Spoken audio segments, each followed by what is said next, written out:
പ്രതിപക്ഷ നേതാവ് V D Satheesan മാധ്യമങ്ങളെ കാണുന്നു. ദൃശ്യങ്ങളിലേക്ക്. ഏത് കാലത്താണ് ഇരുണ്ട യുഗം കഴിഞ്ഞ ഒരു ദശകക്കാലമാണെന്ന് തെരഞ്ഞെടുപ്പിൽ കേരളത്തിലെ ജനങ്ങൾ തെളിയിക്കുക തന്നെ ചെയ്യും. ഒരു സംശയമില്ല. ഉറപ്പായും. പിന്നെ ഒരു കാര്യം കൂടി പറയാനുണ്ട്. ശബരിമല തന്ത്രിക്ക് ജാമ്യം കൊടുത്തുകൊണ്ട് കോടതി നൽകിയ ഉത്തരവ് വളരെ പ്രധാനപ്പെട്ട ഒന്നാണ്. ജനുവരി 11-ാം തീയതി ഞാൻ മാധ്യമങ്ങളോട് പറഞ്ഞു, തന്ത്രിയെ പോലെ ഒരാളെ അറസ്റ്റ് ചെയ്യുമ്പോൾ എന്ത് കാരണത്തിലാണ് അറസ്റ്റ് ചെയ്യുന്നത്, അദ്ദേഹത്തിന്റെ പങ്കാളിത്തം, ഒരു കുറ്റകൃത്യം ചെയ്യുന്നതിൽ അദ്ദേഹത്തിന്റെ പങ്കാളിത്തം എന്താണ് എന്ന് വ്യക്തമായി പൊതുസമൂഹത്തോട് പറയേണ്ട ബാധ്യത SITക്കുണ്ട്. പറഞ്ഞില്ലേ? ആ റിമാൻഡ് റിപ്പോർട്ട് വായിച്ചാൽ അത് വിശദമായി പറയുന്നില്ല. മന്ത്രിയെ അറസ്റ്റ് ചെയ്താലും, മുൻ മന്ത്രിയെ അറസ്റ്റ് ചെയ്താലും, തന്ത്രിയെ അറസ്റ്റ് ചെയ്താലും എന്ത് കാരണത്തിന്റെ പേരിലാണ്, അവർക്ക് എന്ത് പങ്കാളിത്തമാണ് അതിനകത്തുള്ളത് എന്ന് പറയണം എന്ന് പ്രതിപക്ഷം പറഞ്ഞിട്ടുണ്ടായിരുന്നു. ജനുവരി 11-ാം തീയതി നിങ്ങളുടെ കയ്യിലൊക്കെ ലൈബ്രറിയിൽ കാണുമല്ലോ. അത് ജനുവരി 11-ാം തീയതി ഞാൻ തന്നെ പറഞ്ഞു. ഇപ്പൊ കോടതി അത് തന്നെയാണ് പറഞ്ഞിരിക്കുന്നത്. എന്താ പറഞ്ഞിരിക്കുന്നത്? അത് കുറെ കൂടി വിശാലമായി പറഞ്ഞിരിക്കുന്നു. ഒരു തെളിവുമില്ലാതെ ഈ ഒരു കുറ്റകൃത്യത്തിൽ ഒരു പങ്കാളിത്തവും ഇല്ലാതെ ശബരിമല തന്ത്രിയെ പോലെ ഒരാളെ 41 ദിവസം ജയിലിലിട്ടത് എന്തിനാണ് എന്ന് SIT പറയണം.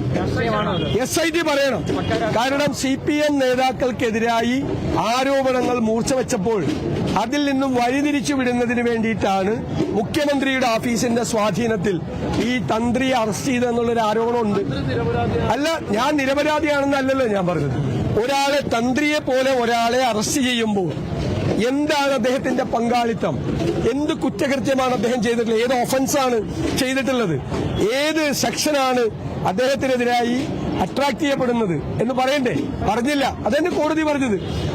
ഒരു അയോട്ട ഓഫ് എവിഡൻസ് പോലും ഇല്ലെന്ന, തെളിവിന്റെ ഒരു അംശം പോലും ഇല്ല എന്നാ പറഞ്ഞത്. അതുകൊണ്ട് ഈ അന്വേഷിക്കുന്ന കേസ് സൂപ്പർവിഷൻ ഡിവിഷൻ ബെഞ്ചിന്റെയാണ്. ആ ഡിവിഷൻ ബെഞ്ച് ഗൌരവതരമായി എന്തുകൊണ്ടാണ് തന്ത്രിയെ അറസ്റ്റ് ചെയ്യാനുള്ള കാരണം എന്ന് അന്വേഷിക്കണം. SIT പൊതുസമൂഹത്തോട് പറയണം. അല്ല, അതേ ഞങ്ങൾ പറഞ്ഞല്ലോ. ശബരിമല സ്വർണ്ണക്കേസ് പോകുന്നത് ഒരു തെളിവുമില്ലാതെ മുഴുവൻ പ്രതികളും പുറത്തിറങ്ങി, മനസ്സിലായല്ലേ? എല്ലാ തെളിവും കൂടി നശിപ്പിച്ച് ഒന്നുമില്ലാതെ അവസാനിക്കും. നോക്കിയുടെ പേരിലെ മത്സരം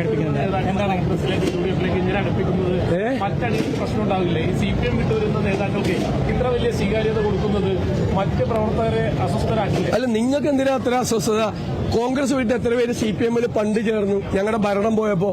ഇല്ലേ? അവർക്കെല്ലാം എന്തെല്ലാം സാധനങ്ങളാണ് കൊടുത്തത്? എന്തെല്ലാം സാധനങ്ങളാണ് കൊടുത്തത്? ഞാൻ അവരൊക്കെ പേര് പറയണ്ടല്ലോ. എന്തെല്ലാം സാധനങ്ങൾ കോൺഗ്രസ് വിട്ട് CPM ചേർന്ന ഒരു മുതിർന്ന നേതാക്കളല്ല, 2ാം നിരയിലും 3ാം നിരയിലും പ്രവർത്തിക്കുന്ന കോൺഗ്രസുകാർക്ക് ഈ ഭരണത്തിൽ തന്നെ പങ്കാളിത്തം കൊടുത്തല്ലോ. കോൺഗ്രസ് വിട്ടുപോയവർക്കെതിരെ കോൺഗ്രസിൽ ആരെങ്കിലും ചേരുമ്പോൾ എന്തിനാ ഇത്ര അസ്വസ്ഥത?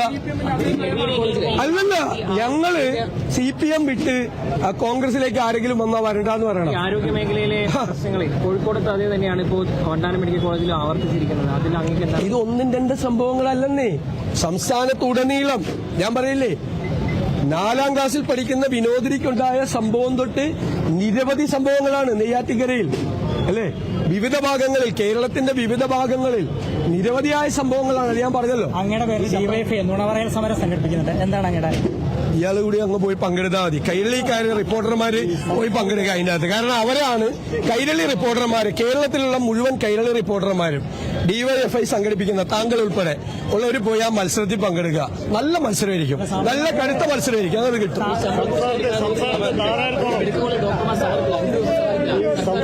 സർക്കാർ അവരോട് ചർച്ച ചെയ്ത് തീർക്കണം. ആരോഗ്യരംഗം അല്ലെങ്കിൽ തന്നെ പ്രശ്നത്തിലാണ്.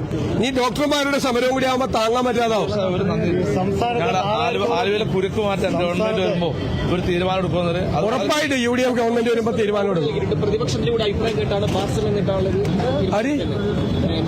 ആരോട് അഭിപ്രായം പറഞ്ഞു? പ്രതിപക്ഷം ബാർ ഉടമകൾ വന്ന് പറയുന്നതാണ് ഞങ്ങളുടെ അഭിപ്രായമായിട്ട് കണക്കാക്കുന്നത്. അതാണ് എന്റെ ചോദ്യം. മന്ത്രി രാജേഷ് എക്സൈസ് മന്ത്രിയാ. അദ്ദേഹം പ്രതിപക്ഷത്ത് ആരോടെങ്കിലും സംസാരിച്ചിട്ടുണ്ടോ? ഇല്ലല്ലോ. ഞങ്ങൾ ബാർ ഉടമകൾ പറഞ്ഞാൽ ഞങ്ങളുടെ അഭിപ്രായമാണ് എങ്ങനെ? അത്രേ ഞാൻ ചോദിച്ചുള്ളൂ.